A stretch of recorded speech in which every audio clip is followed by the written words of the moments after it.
ভারতীয় উপমহাদেশে কোটার প্রচলন প্রথম শুরু হয় ১৯১৮ সালে। সিভিল সার্ভিসে ব্রিটিশদের সঙ্গে প্রতিযোগিতায় টিকতে না পারায় ভারতীয়দের জন্য আলাদা কোটার ব্যবস্থা করা হয়। তখন পরবর্তী সময়ে শিক্ষায় অনগ্রসর মুসলমানদের জন্যও আলাদা কোটা রাখা হয়।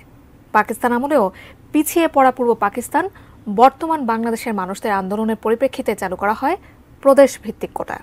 সেই কোটা নিয়েই এখন শিক্ষার্থীরা রাজপথে।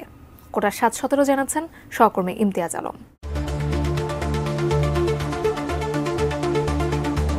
স্বাধীনতার পর মুক্তিযোদ্ধাদের জন্য উপহার হিসেবে ১৯৭২ সালে কোটা চালু করেছিলেন জাতির পিতা বঙ্গবন্ধু শেখ মুজিবুর রহমান।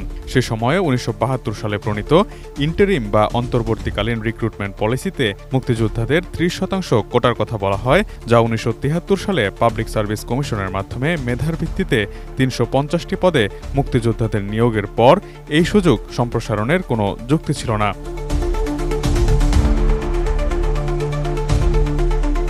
১৯৭২ সালে সরকারি কর্মচারী নিয়োগে মেধায় নিয়োগ ছিল মাত্র ২০%। এছাড়া ৪০% জেলা কোটা, ৩০% মুক্তিযোদ্ধা কোটা আর ১০% ছিল যোদ্ধাহত নারী কোটা। অর্থাৎ তখন নিয়োগের ক্ষেত্রে ৮০%ই ছিল কোটার ভিত্তিতে।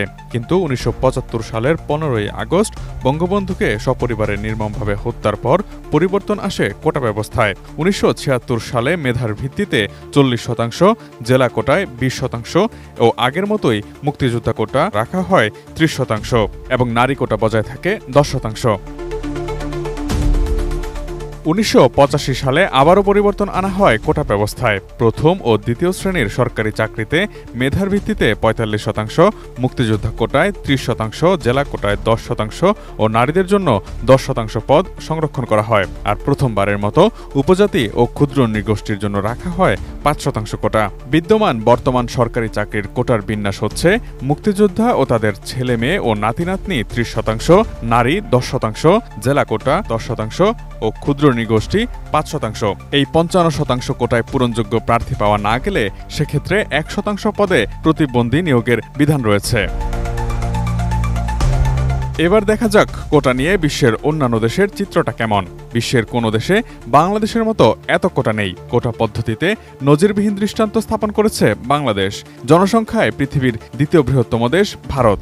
ভারতে আদিবাসী বা তফসিলি কোটা, অন্যান্য অনগ্রসরদের জন্য কোটা, জাত ভিত্তিক কোটা এবং বিভিন্ন রাজ্যের সংখ্যালঘুদের কোটা বিদ্যমান রয়েছে। সব মিলিয়ে ভারতের মোট ৪৯.৫% কোটা আছে। তবে তাদের একটি সুষ্ঠু কোটা বন্টন ব্যবস্থাও আছে। একটি পরিবারে শুধু একজনই এই কোটা ব্যবহার করতে পারবে এবং উচ্চশিক্ষায় কোটার ব্যবহার করা হলে চাকরিতে সেই ব্যক্তি আর কোটা ব্যবহার করতে পারবে না।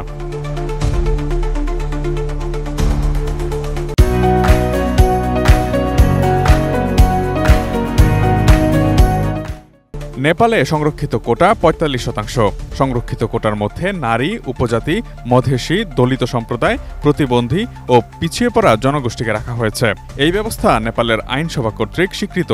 ১৯৯৩ সালে নেপালের আইনসভা প্রণীত সরকারি চাকরি আইন নামের বিশেষ একটি আইনের মাধ্যমে এই ব্যবস্থা সুরক্ষিত।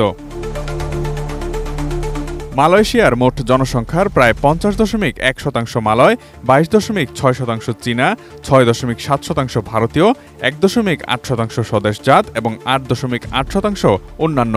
দেশটিতে উচ্চশিক্ষার ক্ষেত্রে জাতিগত কোটার মোট ৫৫% সুবিধা পেয়ে থাকে মালয় জনগোষ্ঠী।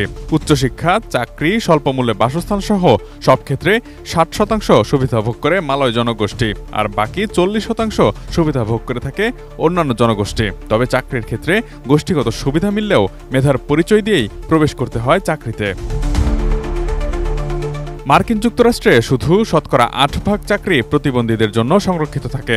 তবে চাকরি, শিক্ষা বা অন্য কোনো প্রতিযোগিতামূলক ক্ষেত্রে যে কোনো ধরনের বর্ণ বৈষম্য একটি শাস্তিযোগ্য ফৌজদারি অপরাধ।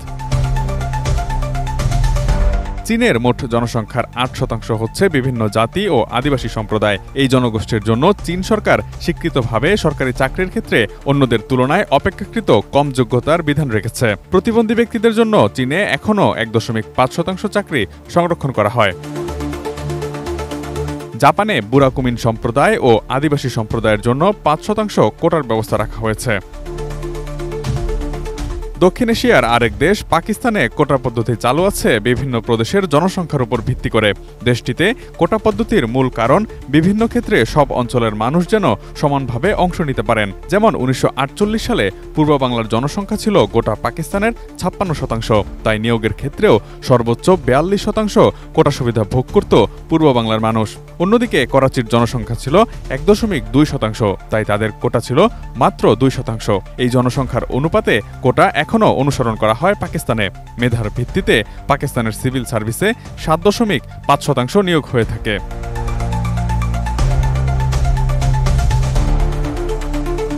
Imtiaz Alam, desk report, ATN news.